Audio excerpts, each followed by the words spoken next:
ঘটি ভার্সেস বাঙাল, এই ডিবেট সবসময় থাকবে। ইলিশ না চিংড়ি, গোটা না লাবড়া, এটা তো চলতেই থাকবে। আজকে আমি কি রান্না করছি, মাধুরিমাস কিচেনের ভিডিওটা তো আপনাদের দেখতেই হবে। কি বলেছিলাম না 2025 একদম অন্যরকম হবে, হলো তো অন্যরকম।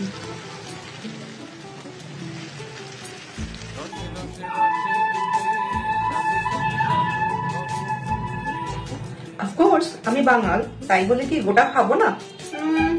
দেখেছো এটা কি? গোটার তরকারি। গোটা সেদ্ধ কিন্তু নয়, গোটার তরকারি আমার কাকিমা থেকে, ঘটি কাকিমা থেকে শেখা। বাঙাল হয়েও গোটার তরকারি আমার খুব ভালো লাগে, বেশ ভাজা ভাজা কষা কষা, খুব সুন্দর। বাঙাল কিন্তু গোটার তরকারি আমি অবশ্যই খাবো না। না, সরস্বতী পুজোর দিন না। রেসিপিটা আমি শিখে নিয়েছি, এক একটা ফ্যামিলিতে এক এক রকম থাকে।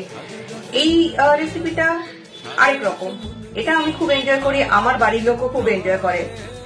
সো গোটা আর লাবড়া পাশাপাশি থাকবে। বাঙাল ঘটি খাওয়ার ব্যাপারে আমরা মিলমিশ।